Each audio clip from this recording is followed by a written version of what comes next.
السلام علیکم۔ ناول شب ممنوعہ قسط نمبر 54 ریٹن بائی سعد حسن۔ جمیل کی گاڑی کا رخ اس کے والدین کے گھر کی جانب تھا، جبکہ زینہ اس کے برابر والی سیٹ پر خاموشی سے بیٹھی تھی۔ کبھی کبھار وہ پچھلی سیٹ پر مایا کو بھی دیکھ لیا کرتا تھا، جو اس وقت بہت پریشان اور کنفیوز نظر آ رہی تھی اور اپنے ہاتھوں کو مسل کر کھیل رہی تھی۔ اس کی اس حرکت سے اس کی بے چینی واضح طور پر محسوس کی جا سکتی تھی۔ مایا نے زیادہ تر سفر خاموشی سے کیا تھا۔ اس کی سوچیں مسلسل کسی پریشانی میں گردش کر رہی تھی۔ وہ کھڑکی سے باہر کے منظر کو بغور دیکھ رہی تھی، لیکن اس کا دماغ کہیں اور تھا۔ وہ جمیل کے والدین سے اس کی بہن کے طور پر متعارف ہونے پر فکر مند تھی۔ اس کی سانس سینے میں اٹکنے لگی جب گاڑی ایک شاندار گھر کے آگے رکی۔ جمیل نے پیچھے مڑ کر دیکھا اور پوچھا، تم ٹھیک ہو؟ مایا نے جلدی سے سر ہلایا، حالانکہ اس کے کانپتے ہاتھوں نے گھبراہٹ کا پردہ فاش کر دیا تھا۔ میں ٹھیک ہوں، میرے خیال سے۔ پریشان ہو؟ عزینہ نے جانتے ہوئے پوچھا۔ بہت زیادہ، مایا نے اعتراف کیا۔ عزینہ نے مڑ کر دیکھا، چہرہ یقین دہانی سے بھرا ہوا تھا۔ مایا، ایسا محسوس کرنا فطری ہے، لیکن جمیل کے والدین خوش اخلاق لوگ ہیں، وہ آپ کو بہت پسند کریں گے۔ مایا نے اپنے ہونٹ کاٹے اور سر ہلایا۔ اگر وہ نہ کریں تو کیا ہوگا؟ اگر وہ سوچیں کہ میں جھوٹ بول رہی ہوں یا ان سے کچھ چھیننے کی کوشش کر رہی ہوں؟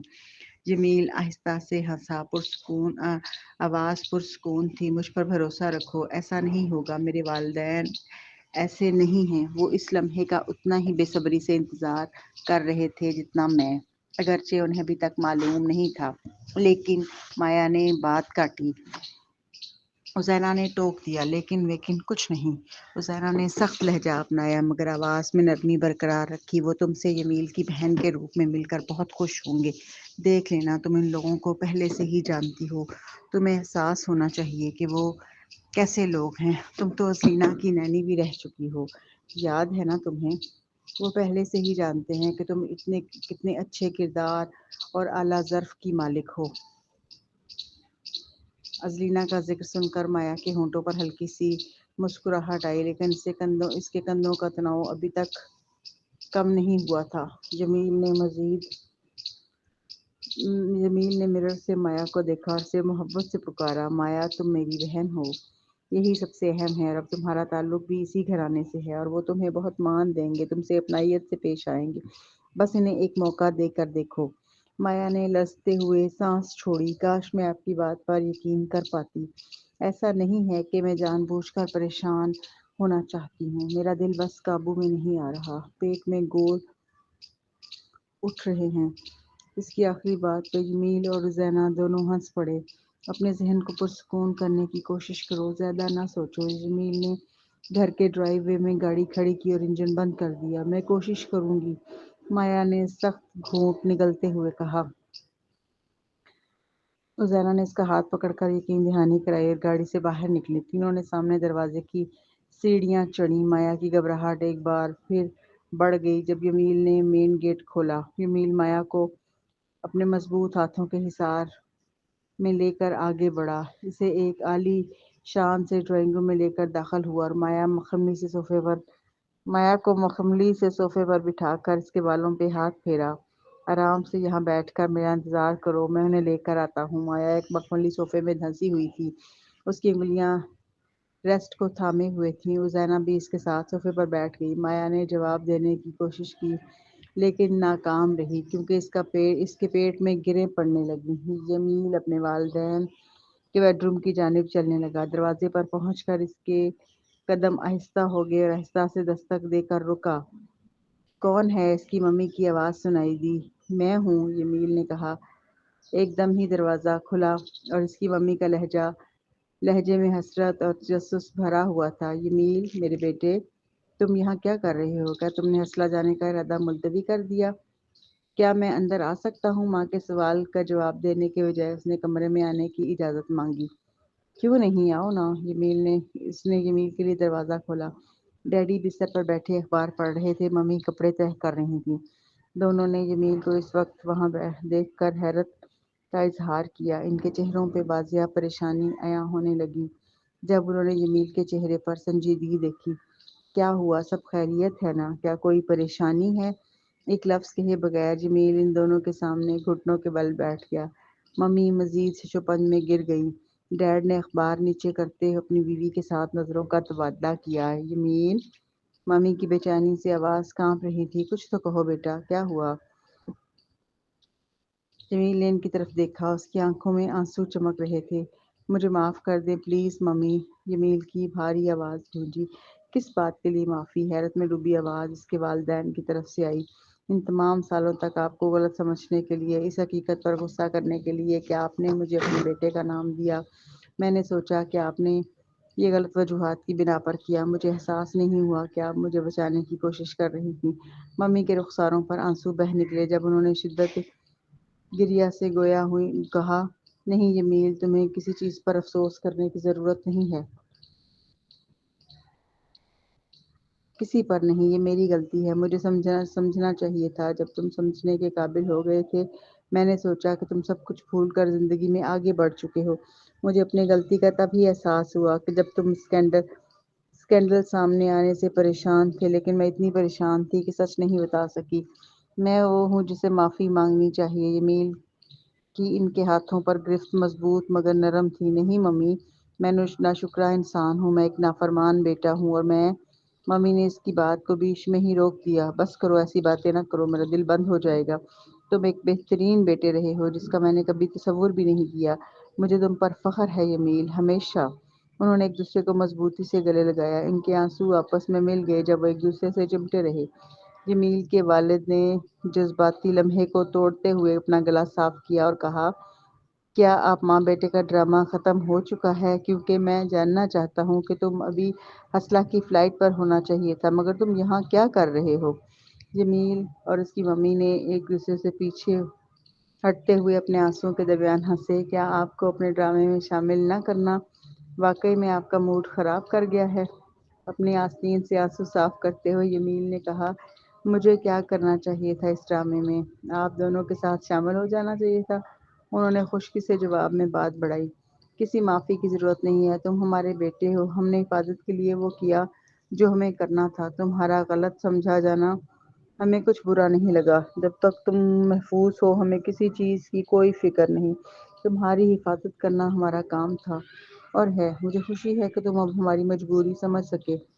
تمہارے ڈیڈ نے صحیح کہا یمیل، میری ہمیشہ یہی خواہش رہی کہ تم خوش رہو۔ مجھے معلوم ہے کہ جب میں نے تمہیں سینڈرا سے شادی کرنے پر مجبور کرنے کی کوشش کی تو شاید ایسا نہ لگا ہو، لیکن وہ اس لیے تھا کہ اوزینا کے بارے میں میری بھی وہی سوچ تھی جو لوگوں نے اس کے بارے میں کہا تھا، اور میں نہیں چاہتی تھی کہ تم کوئی غلط فیصلہ کرو۔ میں نے جو کچھ بھی کیا وہ ایک ماں کی حیثیت سے کیا۔ تم میرے بیٹے ہو اور میں تم سے محبت کرتی ہوں۔ میں اب یہ جانتا ہوں، میں سمجھتا ہوں اور شکر گزار ہوں۔ جمیل کی بات پر اس کے ڈیڈ نے آہ بھری۔ تو کب تک تم گھٹنوں کے بل بیٹھے رہو گے؟ تم مجھے اسلحہ کا بتاؤ، کہیں تم میری پوتی کو اپنے ساتھ لے جانے کے ارادے سے تو واپس نہیں آئے نا؟ کیونکہ میں نے اور میری پوتی نے اس پورے ہفتے کے لیے پلان بنائے ہیں۔ ان کی بات پر جمیل کھڑے ہوتے ہوئے ہنسا۔ میں آپ دونوں کو کسی خاص انسان سے ملوانے لایا ہوں۔ کسی کو ملوانے؟ کون ہے وہ خاص؟ ممی نے پوچھا۔ میری بہن، میں نے اسے ڈھونڈ لیا ہے، یمیل نے سادگی سے کہا۔ دونوں اشخاص ایک لمحے کے لیے ساکت ہو گئے۔ اس کی ممی کی آنکھیں بے یقینی سے پھیل گئیں۔ کیا کہا؟ ڈیڈ نے خاموشی کو توڑ کر پوچھا۔ اتنی جلدی کیسے؟ ممی کی حیران کن آواز ابھری۔ آپ کو جلد ہی پتہ چل جائے گا، وہ ڈرائنگ روم میں آپ دونوں کا انتظار کر رہی ہے۔ اس کے کہنے پر ممی کا ہاتھ ان کے منہ پر چلا گیا۔ انہوں نے مزید کسی وضاحت کا انتظار نہیں کیا۔ وہ یمیل کے پاس سے جلدی سے گزری اور کمرے سے باہر نکل گئیں۔ ان کے والد بھی ان کے پیچھے چلے گئے، حیرت میں سر ہلاتے ہوئے۔ مایا کے چہرے پر پسینہ نمودار ہوا جب یمیل کے والدین پر نظر پڑی۔ ممی کی آنکھیں پہلے اوزینا پر پڑیں اور انہوں نے تیوری چڑھائی۔ مجھے امید ہے کہ آپ مجھے یہ بتانے والے نہیں ہیں کہ اوزینا آپ کی بہن ہے۔ سب ہنس پڑے، لیکن مایا کی گھبراہٹ اور بڑھ گئی۔ جب ان کی توجہ مایا کی طرف گئی، وہ ان کی نگاہوں سے سہم کر صوفے پر سمٹ گئی۔ مایا کے ہاتھ ان کی گود میں کانپنے لگے۔ یمیل آگے بڑھا، اس کی آواز مضبوط تھی۔ ممی ڈیڈی، آپ مایا سے مل چکے ہیں، یہی میری چیکی بہن ہے۔ ممی کا منہ کھلا رہ گیا اور ڈیڈ حیرانی میں ڈوب گئے۔ مایا؟ ممی نے بمشکل دہرایا۔ کیا تم نے کہا تھا کہ وہ لینا کی نینی تھیں؟ جی وہ لینا کی نینی تھیں اور وہ ہی میری بہن ہے۔ کیسے؟ اس کی ممی نے اپنے شوہر کے ساتھ ایک نظر کا تبادلہ کرتے ہوئے پوچھا۔ آپ دونوں کھڑے کیوں ہیں؟ صوفے پر آرام سے بیٹھے، میں آپ کو سب کچھ بتاتا ہوں۔ جمیل کے بولنے پر وہ حیران و پریشان بیٹھ گئے۔ جمیل نے انہیں وہ سب کچھ بتایا جو ہوائی جہاز میں ہوا تھا اور انہیں مایا کے لاکٹ میں موجود تصویر دکھائی۔ جمیل نے اپنی بات مکمل کی تو اس کی ممی نے اپنی توجہ مایا کی طرف موڑی۔ ان کی آنکھوں میں نرمی تھی۔ مایا نے اب تک جس طرح کی زندگی گزاری تھی اس کے بارے میں سن کر انہیں افسوس ہوا۔ اس سے پہلے کہ وہ کچھ بول پاتی، مایا اپنی جگہ سے ہٹی اور ان کے قریب بیٹھی۔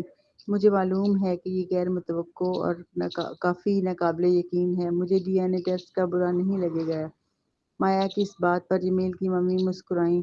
یقینی بنانے کے لیے ایک ڈی این اے ٹیسٹ کیا جائے گا، لیکن اس کے باوجود میں نے ازلینا سے آپ کے بارے میں بہت کچھ سنا ہے اور اگر آپ جمیل کی حقیقی بہن نہ بھی ہوتی تو میرے خیال میں آپ تب بھی ہمارے خاندان کا فرد ہوتی۔ میں بھی اس بات سے متفق ہوں۔ میں نے ہمیشہ چاہا تھا میری بھی ایک بیٹی ہوتی۔ کون جانتا تھا کہ ایک بیٹی حاصل کرنے میں اتنا وقت لگے گا۔ جمیل کے ڈیڈ نے مسکراتے ہوئے ماحول کو ہلکا پھلکا کیا۔ غلط، ایک نہیں دو بیٹیاں، ہماری اب سے دو بیٹیاں ہیں ہمارے پاس، حسینہ بھی ہیں اور ایک پوتی۔ ان کی بیوی نے تصحیح کی اور وہ سب ہنس پڑے۔ مایا کی آنکھیں آنسوؤں سے بھر گئیں جب جمیل کی ممی اپنی سیٹ سے اٹھی اور مایا کی طرف ہاتھ بڑھایا۔ ڈی این اے ہو یا نہ ہو، مگر آج سے اور ابھی سے تم ہماری فیملی کا حصہ ہو۔ جمیل کی ممی نے انتہائی گرم جوشی سے کہا۔ مایا تمہارا اپنے گھر میں خوش آمدید۔ مایا نے ان کا ہاتھ پکڑنے کے لیے اٹھی تو ممی نے اس کی بجائے مایا کو گلے لگا لیا۔ مایا رونے لگی۔ اتنی آسانی سے ان لوگوں نے اسے اپنے خاندان کا حصہ سمجھ لیا۔ مایا ان سے بہت متاثر ہوئی اور وہ ان کی احسان مند تھی۔ جمیل اور حسینہ ایک دوسرے کو دیکھ کر مسکرائے۔ اس بات پر سکون محسوس کیا کہ جمیل کے والدین نے انہیں مایوس نہیں کیا تھا۔ ہسپتال کی کھڑکی سے دھوپ چھن کر اندر آ رہی تھی جبکہ ایتھن بیڈ پر سیدھا بیٹھا ہوا تھا اور اپنے بھائی میلون کو گھور رہا تھا جو قریب ہی ایک کرسی پر ٹیک لگائے ہوئے تھا۔ ایتھن کا زخمی بازو تکیے پر تھا، اس کے ہونٹ سکڑے ہوئے تھے، اس کی چڑچڑاہٹ اس کے کندھوں کے تناؤ میں واضح تھی۔ میں اس جگہ سے تنگ آ چکا ہوں، میں بالکل ٹھیک ہوں، آپ انہیں اب مجھے ابھی ڈسچارج کر دینا چاہیے۔ میلون نے اپنا سر فون سے اٹھایا، ایک بھویں اٹھائی۔ ابھی تک تم اپنا بازو بھی ہلانے کے قابل نہیں ہو۔ کیا تم اپنی موٹی عقل کا استعمال کرتے ہوئے مجھے بتا سکتے ہو کہ خود سے کھانا کیسے کھاؤ گے، باقی کام کیسے کرو گے؟ یہی وجہ ہے کہ مجھے یہاں سے جانا ہے۔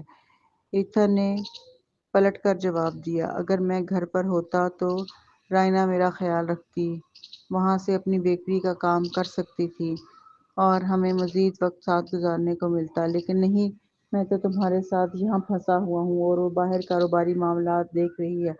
میلون زور سے ہنسا۔ تم تو عشق میں پاگل ہو گئے ہو، ایک مجنوں کی طرح لگ رہے ہو۔ ایتھن کے تاثرات نرم پڑ گئے، ہونٹ ایک جھجکتی ہوئی مسکراہٹ میں مڑ گئے۔ مجھے مجنوں والے خطاب کا نہیں پتا، لیکن ہاں میں عشق میں مبتلا ضرور ہو گیا ہوں۔ میلون نے آگے جھکتے ہوئے کہا، تم کو یہ برا لگ رہا ہے کہ رائنا ابھی کام پر ہے، وہ جلد ہی واپس آ جائے گی، تم کم از کم چند گھنٹے تو اس کے بغیر گزار ہی سکتے ہو۔ ایتھن نے آہ بھری اور تکیوں کے سہارے پیچھے ٹیک لگا لی۔ میں جانتا ہوں وہ آ جائے گی، لیکن مجھے ابھی اس کی کمی محسوس ہو رہی ہے۔ اچھا ایک بات بتاؤ، جب تمہارا بازو ٹھیک ہو جائے گا اور کام پر جانا پڑے گا اور مہینوں دور رہنا پڑے گا تو تب تم کیا کرو گے؟ میں ذرا بتاؤں ہیں، ذرا بتاؤ تو مجھے۔ میلون کے سوال پر اور ایتھن نے گہری آہ بھری۔ میں بھی یہی سوچ رہا ہوں، یہ بہت عجیب ہے، میں نے کبھی ایسا سوچا نہیں تھا، میں نے کبھی ایسی توقع نہیں کی تھی، میں نے اس عورت سے محبت کا دعویٰ نہیں کیا تھا۔ آپ اس سے زیادہ دیر تک دور رہنے کا خیال مجھے پریشان کر رہا ہے اب۔ میلون ہنسا۔ واہ ایتھن میرے بھائی، تم عشق میں بری طرح گرفتار ہو چکے ہو۔ بالکل، ایتھن نے اعتراف کیا، اپنے بالوں میں ہاتھ پھیرا۔ کچھ سوچ کر اس کی مایوسی کم ہونے لگی اور پریشانی کی جگہ ایک خاموش جذبے نے لے لی۔ جب ہم اس موضوع پر بات کر ہی رہے ہیں تو مجھے تمہاری مدد کی ضرورت ہے۔ میلون نے تجسس سے استفسار کیا، مدد؟ کیسی مدد؟ میں رائنا کو شادی کے لیے پرپوز کرنا چاہتا ہوں۔ میلون نے آہستہ سے سیٹی بجائی۔ تم مذاق کر رہے ہو نا؟ میں بالکل سنجیدہ ہوں۔ اپنے بھائی کی حیرت نظروں میں